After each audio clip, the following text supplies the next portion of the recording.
at the end there. I dug it, though. Folks, Greg Koch here.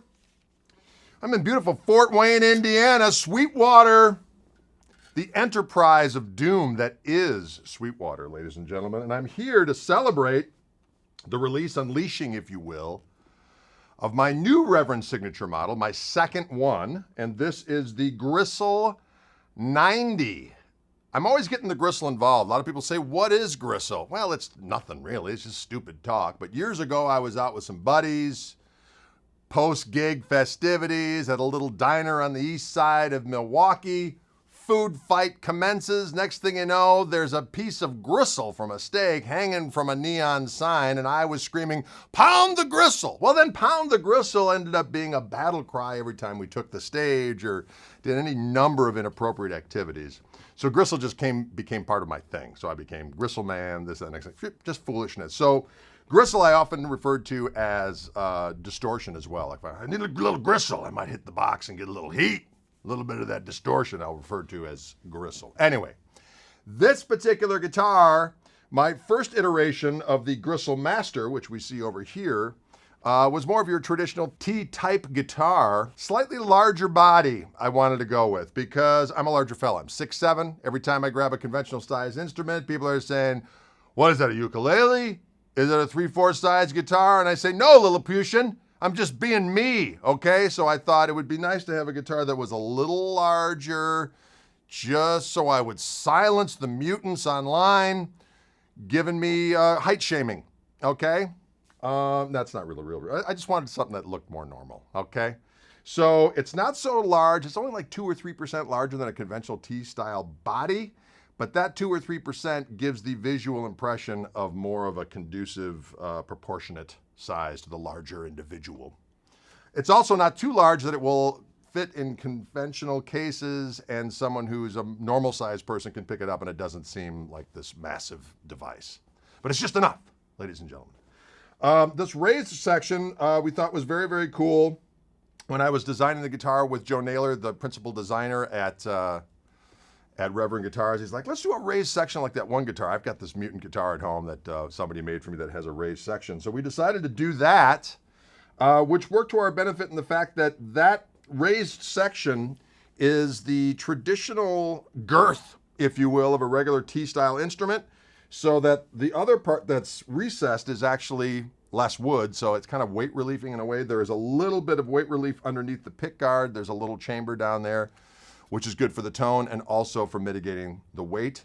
Reverend uses Korina Wood, which I really, really dig. Korina, somewhere in the spectrum of tone woods, although I always joke about the fact that people always get in fights online about tone woods, and it doesn't make any difference, it does too. And there's all these arguments between people in their pajamas in their parents' basement about woods and using guitars, but I don't judge.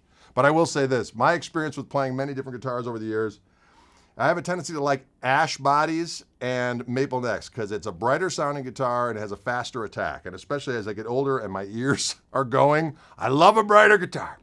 Also, alder and rosewood neck guitars I enjoy quite a bit, but the attack isn't quite as fast and it's a mellower tone. I enjoy those instruments, but gigging wise, I just seem to gravitate towards ash and maple. So when I started playing the Reverend instruments and they're made out of Korina, I would say that somewhere, if this is ash and this is alder, Korina's somewhere around here, which I really, really dug. I had my initial guitar that I had from Reverend was a Eastsider, Pete Anderson Eastsider that I had my Fishman Fluence Gristle-Tone telly pickups in. And prior to that, I'd been playing a custom shop instrument, a 55 telly. It was a great guitar. And I got the Reverend, I was going back and forth, and it was fascinating to me how much I dug the sound of the Reverend with the Korina. So I thought, man, this totally works. So then we started talking about doing the whole idea of a guitar, and that led to this beast, which we've talked about before. Maybe we'll talk about again, but let's get back to this rascal. So having kind of a conventional T-style instrument in the bag, as it were, I do a whole different kind of approach to playing in terms of vibrato and phrasing and certainly tone when I'm playing more of a Gibson scale instrument. It just feels different, so my vibratos, as I said, are different, bends and so on and so forth. Plus they sound different. And I always liked P90 pickups. The only thing I didn't like about P90s is that they were noisy and they seemed very inconsistent. Like you'd play an old Gibson with P90s, it would sound one way. You'd play one manufacturer's version of a new P90, it would sound one way. Then there were all these different things. So there was really nothing out there that provided me with the kind of P90 experience I was looking for until I started playing some of the Reverend guitars, and I loved the sound of their P90s, but they still were noisy. So then I was thinking to myself, well, we've already done the Tele set with Fishman. They've already done humbuckers and Strat style pickups, or single width as they call them in the Fishman Fluence realm, which allows them to be multiple voiced, have multiple voices, and also be totally noise free. So I thought, wouldn't it be awesome to be able to create P90s that have no noise, have multiple voices, and look correct? Because a lot of time I always joke about the fact that a lot of times when a pickup style will get rid of noise, it would also have like blades and fangs and talons and stuff in order to mechanically make that happen.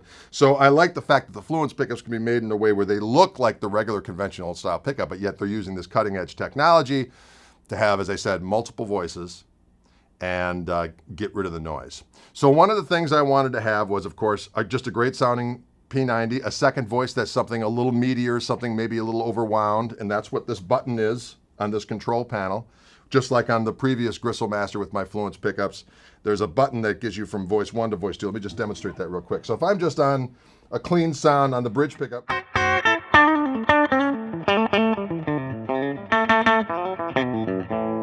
I press this button and it's like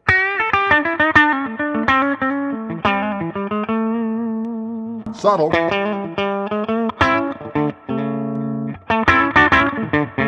Just gives you a little bit more of a push. I like that, especially if I've got my gain channel on, I'm playing rhythm with a crunchy tone, I've already got my gain boost on, and it comes time for a solo, I'll go full up on the volume, hit that button, and I've got just a little stoidle over the top in order to give me the savagery I require to unleash the powers of both the night and the day. Hear that kind of, I like to call it the quack. Some people don't like that term. Let's call it squawk, okay? Whatever bird sound you want to throw in. But I like the sound of a P90 bridge pickup that has almost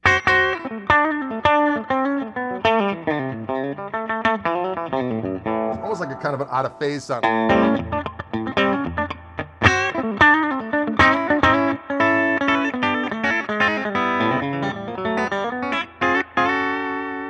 I just love that sound, and I can get it now without any noise. Get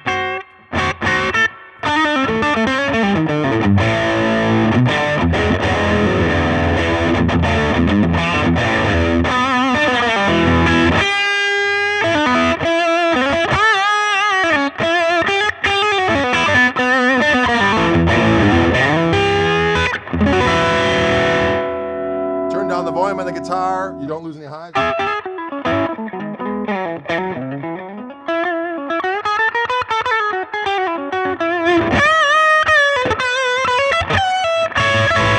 Again, if I want more, I press that button there. Get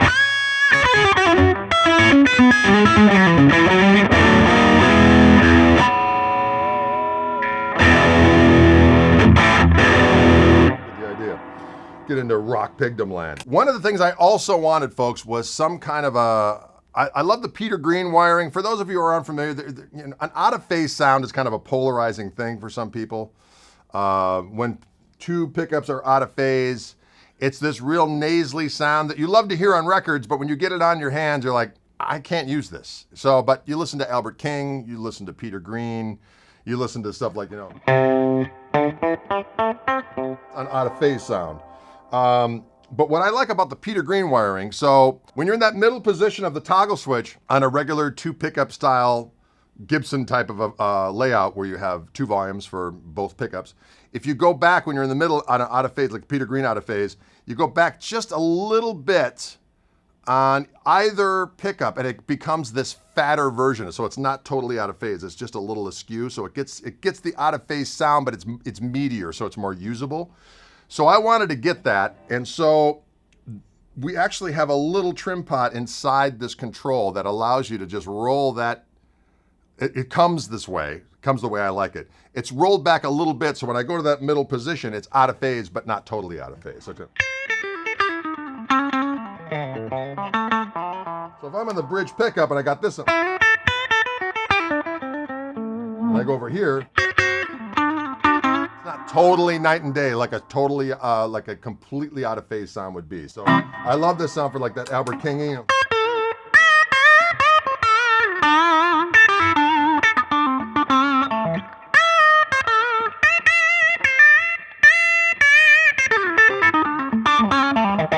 Get that quack attack, caw-caw, like a mighty bird of prey, scrounging down, grabbing your song by its talons and just devouring it.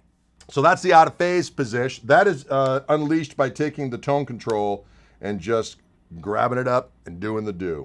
So in the middle position, without the tone control engaged with the push-pull pot, I just get both pickups together, which is a great sound.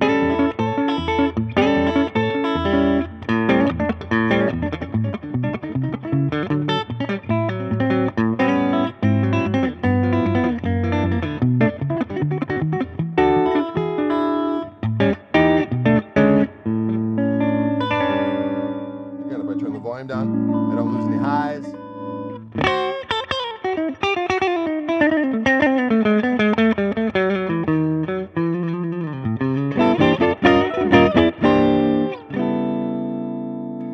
Neck pickup.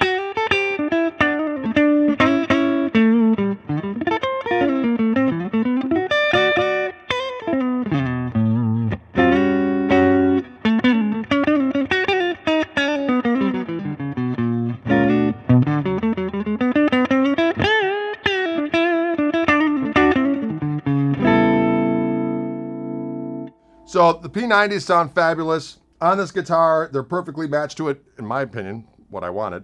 All the other little things that Reverend likes to do with the locking tuners. I always love locking tuners. The radius, I wanted an ebony fingerboard. It's an ebony fingerboard, 10 to 14 inch. And it has the Bigsby on it. Now this has been an interesting thing. I like Bigsby's because I like the way, I basically was playing a Reverend Space Hawk, which is the Reeves Cabral signature model. And he has a certain spring that he brought to the fore that he likes to use on his, which gives it this nice, real smooth, it's very easy to grab. And you can do all your like, do warbles and whatnot that you usually do with a whammy bar, but not usually on a Bigsby. And it totally works. Plus I like the way that Bigsby sound. They give a weird top loader vibe. And there's a spank to a guitar with Bigsby's that I really like. And they look cool. So the functionality, the sound, and the look is what I was going for. And so that's what's on this guitar. There have been people asking, can I get one of those without the Bigsby on it? Not right now. Maybe at some point down the line that will be the case. But for now, this Bigsby is fantastic. Adds a little bit of weight to the guitar. This one's around 8 pounds. Most of my Gristle Masters are between about 7 1/4, 7.5. They're pretty light. This guitar is more towards 8 because of the Bigsby, but it's worth it. And it is a set neck guitar. I wanted a set neck version, Gibson scale, ebony fingerboard, as I said. It's all Korina. I love it. This is available initially in 3 colors. This Venetian gold. There is a Tosa turquoise. There was a little. There was kind of an interesting thing. There was another color that was available for a brief period of time called Bradford Beach Blue, in lieu of getting my Tosa turquoise correct. There was a little, but both colors are glorious. But Tosa turquoise is going to be the one that's available for mass consumption. So Venetian gold, Tosa turquoise, and then a midnight black, which looks fantastic. And they're all glorious. Gristle 90s from Reverend. They're now available at Sweetwater. We're very glad that all transpired, and I'm happy as punch to be in here. Happy as punch, is that a word? I'm happy. I'm just gonna say that. I'm not gonna make any weird comparisons at this juncture in time. Thanks for spending some time with us today, and here we go. See you soon on Down the Road.